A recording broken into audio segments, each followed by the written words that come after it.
உழவர் திருநாளாம் தைப்பொங்கல் பண்டிகையை சிறப்பிக்கும் வகையில் களுவாஞ்சிக்குடி போலீஸ் நிலையம் ஏற்பாடு செய்த பொங்கல் விழா இன்று இடம்பெற்றது. தைப்பொங்கல் விசேட பூஜை வழிபாடுகள் அங்கு இடம்பெற்றன. இந்நிலையில் களுவாஞ்சிக்குடி மாணிக்க பிள்ளையார் ஆலயத்திலும் சிறப்பு பூஜைகள் இடம்பெற்றன. ஆலய பிரதம குரு மயூரவதன குருக்க தலைமையில் இடம்பெற்ற பூஜை வழிபாடுகளில் அப்பகுதி மக்கள் கலந்து கொண்டனர். கோமாதா பூஜை முல்லைத்தீவு மாவட்டத்தில் சகல கால்நடையாளர் பண்ணைகளிலும் இடம்பெற்றது. கோமாதா பூஜை தமது மாட்டுப் பண்ணைகளில் பண்ணை உரிமையாளர்களால் அவற்றுக்கு நன்றி செலுத்தும் வகையில் இக்கோமாதா பூஜை இடம்பெற்று வருகிறது. யாழ் மாவட்ட செயலக வருடாந்த தைப்பொங்கல் நிகழ்வு மாவட்ட செயலக முன்றலில் இடம்பெற்றது. அரசாங்க அதிபர் மருதலிங்கம் பிரதீபன், மேலதிக அரசாங்க அதிபர் க. ஸ்ரீமோகனன் உள்ளிட்ட அதிகாரிகளும் கலந்து கொண்டனர்.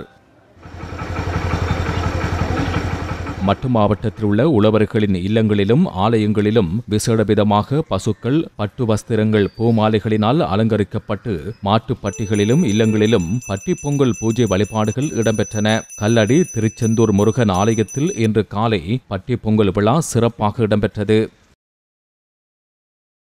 சவலக்கடை பிரதேசத்தில் இன நல்லுறவை பேணும் வகையில் தமிழ் மக்களுடன் இணைந்து ஏற்பாடு செய்த தைப்பொங்கல் விழா போலீஸ் நிலைய வளாகத்தில் இடம்பெற்றது. போலீஸ் நிலைய பொறுப்பதிகாரி தசநாயக்க தலைமையில் இடம்பெற்ற தைப்பொங்கல் விழாவில் நாவிதமிழி ஸ்ரீ முத்துமாரியம்மன் ஆலய பிரதம குரு டி. சுதந்திரன் குருக்கள் நடத்தி வைத்தார்.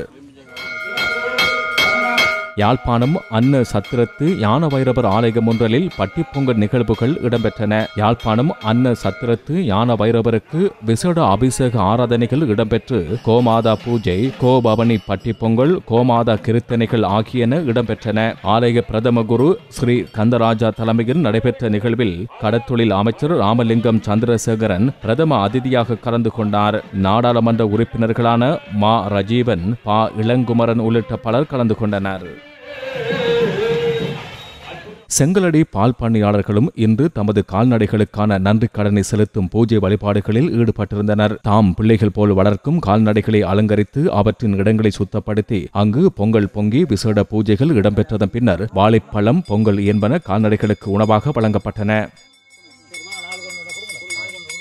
இன்றைய தினம் பசு, எருது போன்றவை குளிப்பாட்டி அவற்றுக்கு மாலை அணிவித்து அவற்றின் பெருமதியை உணர்த்தும் வகையிலே இந்த தினம் கொண்டாடப்படுகின்றது.